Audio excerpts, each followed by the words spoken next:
Paddy procurement centre ప్రారంభించాం. అన్నీ వరి కోతలు మొదలవుతున్నాయి.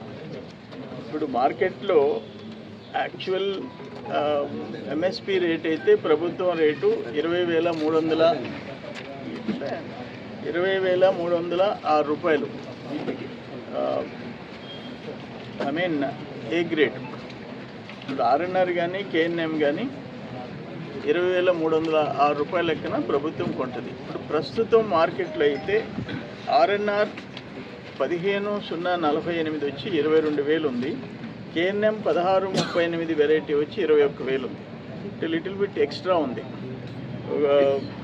ఆర్ఎన్ఆర్ అయితే 1,700 పుట్టికి ఎంఎస్పి రేట్ కంటే ఎక్స్ట్రా ఉంది. కేఎన్ఎం కూడా ఒక 200 ఎక్స్ట్రా ఉంది. ఇక్కడ బీపీటీ మాత్రం 100 తేడాల్లో ఎంఎస్పి కంటే 500-600 తక్కువ ఉంది అని చెప్పి చెప్తున్నారు. వాట్ ఎవర్ ప్రభుత్వం కొంటుంది 24 అవర్స్లో వాళ్ళ రైతుల అకౌంట్లో ఖాతాల్లో డబ్బు చెల్లిస్తుంది. మనం చూసాం మిగతా జిల్లాలో సీజన్ అయిపోయింది, వాళ్ళందరి దగ్గర ఇంచుమించు 50-60 లక్షల టన్నులు 24 అవర్స్లో డబ్బులు వేశారు. ఇప్పుడు ఈ రేటు మార్కెట్లో ఉంది, రైతులు చెప్పిన మాట. దీనికి కూడా ఆయన వైసీపీ నాయకుడు 17,000 పోతుంది, 18,000. కరెక్ట్ కాదు ఇది. నిజంగా కోతలన్నీ వచ్చినప్పుడైతే కాంపిటీషన్ ఉంటుంది, రేట్లు తగ్గుతుంటాయి. మీ టైంలో మాదిరిగా 7,000-8,000కి అమ్మే పరిస్థితి అయితే మా టైంలో రానియం. రైతుల విషయంలో ప్రత్యేక శ్రద్ధ తీసుకుంటాం. ఇప్పుడు మంచి ఈల్డ్ కూడా వస్తుంది. ఇప్పటికి కూడా సొమశిల కండలేరులో మంచి కెపాసిటీ ఉంది. 112 టీఎంసీలో ఏమో నీళ్లు ఉన్నాయి. అది అదృష్టం, ఎన్టీ రామారావు గారి పుణ్యం, తెలుగుదేశం పుణ్యం.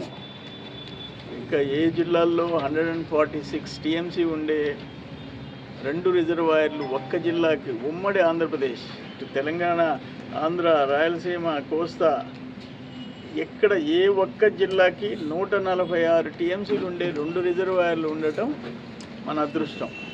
దానికి కారకులు ఎన్టీ రామారావు గారు, తెలుగుదేశం పార్టీ. అది సో వాట్ ఎవర్ ఎప్పటికప్పుడు మేము పర్యవేక్షిస్తుంటాము. మొన్న కూడా నాదిల మనోహర్ గారితో మాట్లాడాను. ముందు ఇప్పుడు ఈ మార్చి ఆఖరు లోపల 2.5 lakh టన్స్కి టార్గెట్ ఇచ్చారు. ఏప్రిల్లో ఇంకొక 2-3 లక్షల టన్నులకి టార్గెట్ ఇస్తాము. డెఫినెట్గా ప్యాడీ ప్రొక్యూర్మెంట్ విషయంలో ప్రత్యేక శ్రద్ధ తీసుకుంటాం. కానీ అయితే ఇప్పుడు ఈ యుద్ధ వాతావరణం, నేను ఉదయాన పత్రికల్లో కూడా చదివా, బియ్యం ఎక్స్పోర్ట్ కూడా ఆగిపోయింది, లక్షల టన్నులు ప్రాబ్లం వస్తూ ఉంది అని ఒక ఇండికేషన్ చూశాను. ఏమవుద్దో దేవుడి వల్ల 2-3 రోజుల్లో యుద్ధం ఆగిపోవాలని కోరుకుంటున్నాం. సాధారణ పరిస్థితులు రావాలా. అక్కడ చూసినప్పుడు కొంతమంది బిడ్డలు, పసిబిడ్డలు చనిపోవటం, జనాభా చనిపోవటం, ఆస్తులు ధ్వంసం కావటం, ఇవన్నీ చూస్తే బాధేస్తుంది. కానీ మన చేతుల్లో ఏం లేదు. ఏదేమైనా తొందరగా యుద్ధం 2-3 రోజుల్లో ముగిసిపోవాలని కోరుకుంటున్నాం. రైతుల విషయంలో మాత్రం ప్రత్యేక శ్రద్ధ తీసుకుంటాం.